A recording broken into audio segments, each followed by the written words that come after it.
Eto sa totoo lang, kaso baka hindi na tayo kunin ng mga kliyente. Pero mas masarap gawin yung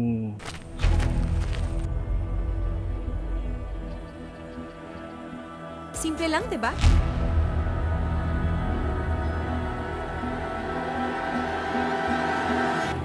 Hi everyone, I'm Zais Ramos and I'm the founder of ZRBB Creative Boutique.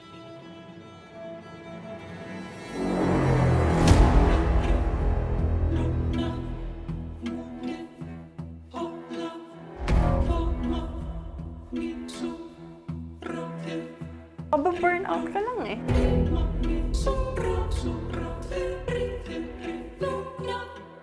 Ba't ba tayo nandito ngayon? Ayun, nag-shoot tayo ngayon ng parang first video ni ZRBP para i-promote yung ating production company. Siyempre bukod doon sa pag-promote ng ating ZRBP na-establish siya nung 2017. Ngayon, magta 10 years na siya. So, gusto natin magbahagi ng mga experiences natin sa production. Yan, especially sa mga pag-handle ng clients. Kung paano nangyayari yung production, yung pre-production, hanggang editing or post-production. Nakabahan nga ako eh. Sige, so para higit pa na makilala nyo si ZRBP, meron kaming mga sets of question na sasagutin. Or ako mismo, may sets of question akong sasagutin. Actually, nag-start yung ZRBP sa father ko. So, rental company kami noon. So, nag-start ako as production assistant. Sumasama-sama ako sa mga shoots. College ako na nag-aaral ako. And then, after I graduated sa PUP Advertising, doon ko naisip na from rental company, why not gumawa kami ng parang production outfit talaga na nag-iisip, na nag-execute, at nag-cater sa mga needs ng client sa advertising man yan, sa government o kung sino man yung may kailangan ng video production services. Nag-apply din ako ng work sa ibang mga production house na concentrate sa mga television productions. So nag-start ako kay Miss Cory Quirino. Makati yung office nila yan, yung Concept One. Ang boss ko doon si BBS. So parang ano siya, galing siya ng ABS na nagtayo ng prod din. Tapos ang host namin is si Cory Quirino. So nag-start ako doon as video editor. Kami yung nag-edit ng mga episodes niya na pinapalabas sa ABS-CBN. Studio 23 pa nung panahon na yun. So every week may shoot kami. Pagdating ng Friday, doon kami nag-edit hanggang madaling araw. Tapos sasabit na namin yung episodes sa ABS-CBN noon. So ganun yung parang nakasanayan kong proseso ng production sa television. From Cory Quirino, lumipat ako sa Asenso Pinoy. Habang editor ako sa mga shows na yan, syempre alam niyo naman sa production kailangan maraming racket para marami kang maipon. Ganyan.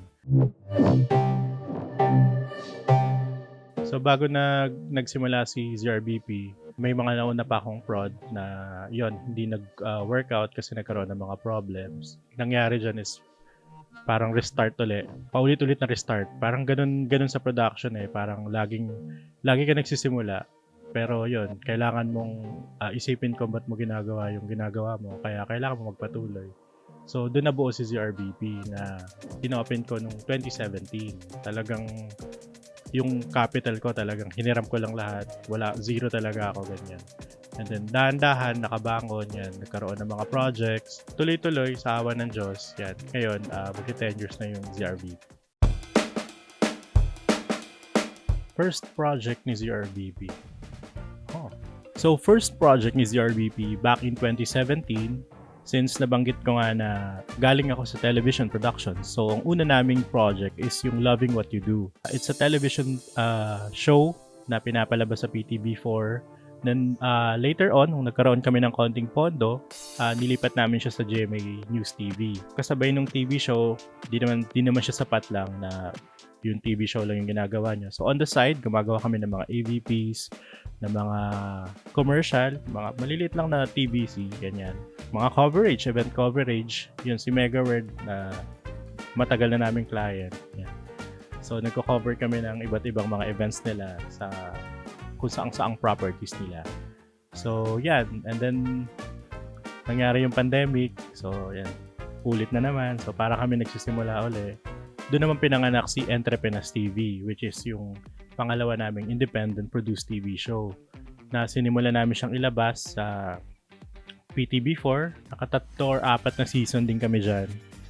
Kaso lang, syempre, nagbabago yung yung landscape eh. Nag-iiba yung mundo ng production. So from being a television, nag-season break kami ng ilang buwan, ganyan. Though on the side naman, andun pa rin kami sa mga projects namin na mga commercials and ABPs. Yan, tulad nung pagbibid namin sa government, isa din sa mga parang strength namin kasi hindi biro ang makipag-deal sa mga government agencies. Alam naman natin yun. So, after nun nga, nung Entrepreneurs TV na hindi na namin kaya i-sustain sa TV kasi ang mahal nung airtime, tapos meron ka pang MTRCB, 'di ba? So, from television, nag-convert kami into online, which is doon naman pinanganak si Entrepreneurs TV Podcast. Kahit parang paulit-ulit ka nagsisimula, kailangan mo pa rin magpatuloy. So, after ng season break sa Entrepreneurs TV, parang naisip ko lang kasi meron akong dream before nung college ako na gusto ko mag-produce ng film, gusto ko mag-direct ng film, gusto ko mag-shoot ng film. So, yan, nag-decide ako na mag-aral ulit. Parang ganun eh, kapag may nangyayaring hindi maganda, pero pag dumadaan ka sa matinding mga challenges, struggle, ganyan, parang tinuturo sa'yo na umulit ulit sa simula, which is mag-aral ulit. So, yun kasi yung parang nawawala eh, kapag nasa momentum ka na ng business mo eh. Nawawala na yung pag-aaral. So, yun, I decided na mag-aral sa Asia Pacific, mag-focus sa film yan. So, doon ko nabigyan ng oras yung paggawa ng film. APFI, kung saan nag-enroll ako ng full course nila ng production ng filmmaking. And after ilang months, nakita ko yung ad ng Mobile Fan, yung cinematic na authentic.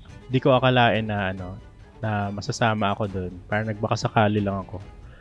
So yun, napili naman ako doon sa Mobile Fan at yun, kaya sobrang thankful ko sa bumubuo nun, especially kay Direct Lee. So yun, filmmaking. And then yun, parang yung natutunan ko doon parang sobrang contrast doon sa experiences ko na parang buong nasa isip ko is business. Pagpasok ko sa school na yun, parang in-explain uli sa akin na kailangan ko muna uling mabuhay. So, parang ganun yung learning. So, bilang artist naman uli. So, ganun. And then, yun. Eto na. Gumagawa kami vlog. Bakit daw ZRBP yung pangalan ng production namin? Kasi yun nga, may history ako nagkaroon ako ng mga partners dati na hindi nag-work yung company. Tas wala yung pangalan ko doon. So, pero nag-dedicate ako ng time and money and effort doon. So, sabi sa akin ng taga DTI nung nag-apply ako, di ako makaisip ng pangalan. Tapos sabi niya, bakit di na lang sir pangalan mo? So, siguro katulad ng ibang mga company din, pangalan na lang nila. So, yun, ZRBP. So, basically, ZRBP or Zyrus Ramos Video Production is a video production that caters to private and government organization. We cater for creative services, video productions, photography, videography, and social media, content creation, and nagpo-produce din kami ng radio commercials. Simply G, simpleng ganda. Ayos yan! 1,000 plus zing! Basically, si ZRBP para siyang isang buong creative boutique. Kaya ang classification na namin is creative boutique. Kasi hindi kami confined lang sa production. Simula sa pinaka-conceptualization. And PhilJeps registered. What was the biggest struggle of ZRBP? Siyempre yung tiwala nung mga tao. Kumbaga, sino ka ba naman para magtayo ng production na laging ganun laging may parang imposter syndrome na parang laging kulang yung pakiramdam mo sa ginagawa mo, sa mga videos na natatapos nyo kahit happy naman si client pero ikaw parang may gusto ka pang ulitin ulit. So, yun siguro yung laging challenges, yung sinabi ni General Luna na lagi mong kalaban yung sarili. Victory on stage. I come alive when the pyro hits from the Sinubukan ko na bang mag-quit? Actually, araw-araw. Araw-araw, yun yung pakiramdam eh. Parang ayoko i-sugarcoat yung yung industry na to. Siyempre, wala talagang assurance sa future eh. Basta bira ka lang ng bira araw-araw. Gawin mo lang ng gawin yung production. At yun, pwedeng may marating ka, pwedeng wala. Pero sana meron, diba? So in general siguro, laging yung ego eh. Kailangan kasi sa industry natin, sa pagkakaalam ko lang din, sa experience ko, based on my experience, kailangan collaborative ka eh. Kailangan nagtitiwala ka sa mga taong kasama mo sa shoot. Kailangan wala yung idea na ako lang dapat masunod, hindi ako open, parang yung naiisip ko lang yung tama or yung vision ko lang yung tama. Pero okay din naman na may vision ka, pero mahalaga na makinig ka rin sa iba, lalo na sa mga yun, may mas experience din sa'yo, ganyan. So yan, tulad nung sinabi ko kahit ilang years na din ako sa production, sa paggawa ng passion na ito or ng mga video, pinili ko pa rin mag-aral kasi gusto ko pang matuto. Alam ko sa sarili ko na mas marami pa akong dapat matutunan bilang creative or bilang artist or bilang entrepreneur. So yun.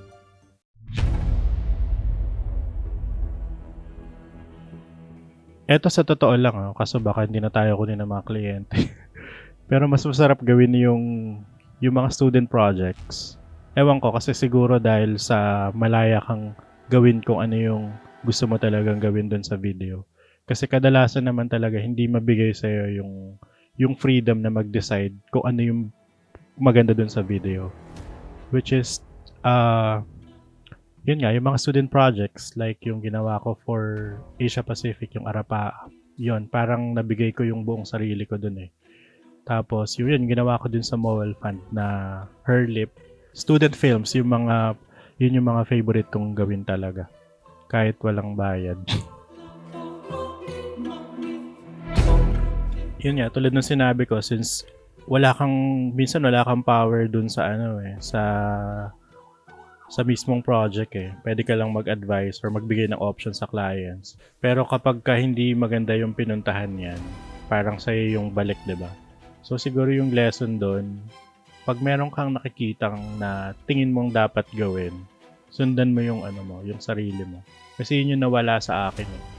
Yung parang since parang naging client service na lang yung project, nawala yung prinsipyo ko sa sarili ko na eto dapat yan eh. Pero di ko ginawa since gusto ko lang sumunod sa sinasabi nila. So yun siguro, ang greatest lesson ko is kung meron ka nakikitang ikakaganda or ikakaayos nung client or nung ginagawa niyong project, ipaglaban mo, ganyan. Kahit iba yung nakikita nung client. So, yun. Medyo madugong usapin. Pero yun.